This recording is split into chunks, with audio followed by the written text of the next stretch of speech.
Should you buy the new Google Pixel Watch 3? Hi, I'm Dan from Tom's Guide, and I've been wearing the Pixel Watch 3 for 10 days now, and I'm here to tell you whether or not you should spend your money on it. The Pixel Watch 3 is Google's latest flagship smartwatch, and for the first time, it's available in two sizes, 41mm and 45mm. The 41mm model is the same size as 2023's Pixel Watch 2, but the 45mm model is entirely new for the series. The device also boasts an upgraded screen that's twice as bright and twice as responsive as its predecessors, along with a thinner bezel. Power management tools have been expanded. So has integration with other Google products, like Nest home security cameras. The Pixel Watch 3 also inherits some of Fitbit's best wellness tools, as well as a first-of-its-kind loss of pulse detection safety feature. While the overall design of the device is remarkably similar to its predecessor, at least from a glance, the totality of the device's upgrades are pretty darn impressive. The 41mm model starts at $349, the same price as the Pixel Watch 2, while the 45mm model starts at $399. Add $100 to either for LTE connectivity. The first reason to buy the Pixel Watch 3 is for its advanced training tools for runners. Google tweaked its algorithms to provide even more accurate insights for runners, including better precision when it comes to heart rate data. You also get new running form metrics like ground contact time, stride length, step cadence, and vertical ratio. Plus, all the standard workout specs you'd expect, like calories burned, total distance covered, pace, and elevation gain.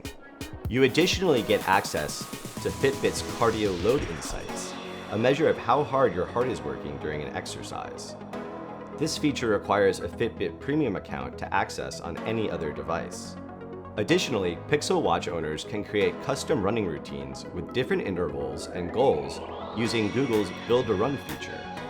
For example, I like to alternate between walking and running, so I created a custom routine that incorporates both.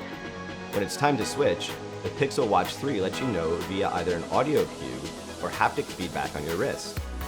You can also set up the watch to alert you when you're falling behind pace on a run, a feature I'd love to see offered to cyclists as well. A Fitbit Premium membership unlocks even more features for runners, like Google AI daily running plans and exclusive workout content from Fitbit's trainers. It costs $10 a month or $80 for the year. Another reason to consider the Pixel Watch 3, specifically in 45mm, is for its excellent battery life and sleek design.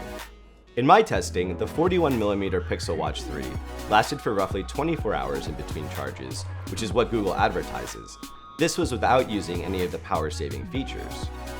But the 45mm model is good for closer to 48 hours in between charges, similar to the far chunkier and pricier Samsung Galaxy Watch Ultra. Outside of these two models, there isn't a full-featured Wear OS smartwatch with nearly as impressive longevity. The Galaxy Watch 7, for what it's worth, also lasts for around 24 hours per charge, like the smaller Pixel Watch 3. My final reason for considering the Google Pixel Watch 3 is for its excellent integration with other Google products and tech. If you own a compatible Nest Cam for home security, the Pixel Watch 3 can be used to check in on your feed in real time from the wrist. You can even communicate with someone on the other end. Also, if you've lost your Google TV remote to the couch cushion abyss, the Pixel Watch 3 can additionally function as a TV remote in a pinch. Plus, it can be used to control your Pixel phone camera from afar. Before we get into negatives, let me know in the comments below whether these positives are enough to get you to buy the Pixel Watch 3. And check out our other videos on the latest Pixel products, as well as my colleague Kate's video on the Samsung Galaxy Watch Ultra. Now, it's not all sunshine and roses. There are definitely some reasons to give this year's Pixel Watch model a skip. First up, I think you'd be totally justified in skipping the Pixel Watch 3 if you want an Android-compatible smartwatch with the brightest screen possible for daylight viewing. While Google doubled the refresh rate from 30Hz to 60Hz and the screen brightness from 1000 nits to 2000 nits on the latest Pixel Watch 3, the new Samsung Galaxy Watch Ultra tops out at a whopping 3000 nits, the same as the Apple Watch Ultra. So, if you're someone who likes to check your workout stats while on the move, long-distance runners come to mind, then the Galaxy Watch Ultra may be a better choice for you. Another reason to skip the Pixel Watch 3, and I'm sorry Google, is if you like instantaneous metrics and health insights. While the latest Samsung Galaxy watches provide a wealth of information after wearing the devices for just 24 hours, Google makes you wait a week or more for access to some of its most insightful metrics, including several that are new. Your daily readiness score, for example, doesn't appear until after you've worn the watch to bed for 7 consecutive nights. Samsung offers an energy score, which, like the readiness score, is a number ranging from 1 to 100 after just a single night. Google's target load metric takes even more dedication to access. You need to wear the Pixel Watch for 14 consecutive nights before this helpful training tool, intended to help you maximize your workouts without overtraining or risking injury, kicks in. My final reason for skipping the Pixel Watch 3 is its price. Starting at $349 for the smaller model without LTE, the latest Pixel Watch is a full $50 pricier than its Samsung Galaxy Watch 7 equivalent, which offers a very similar set of features and specs. Ultimately for me, the Pixel Watch 3 in 41mm doesn't quite move the needle enough to warrant the upgrade. While I appreciate the screen improvements, and I really like the daily readiness score, I'm less of a fan of the new running metrics. I'm not much of a runner, and if they had been tuned to, say, cyclist instead, maybe my opinion would be different. On the other hand, the Pixel Watch 3 in 45mm has more to offer.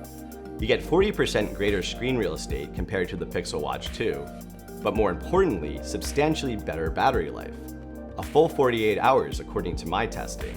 Still, I'd want to see access to the device's new loss of pulse detection feature turned on for US customers before I'd consider plunking down $399 for this larger model. Until that happens, I plan to keep on happily rocking my Pixel Watch 2. So what do you think? Are you gonna buy or skip the Pixel Watch 3?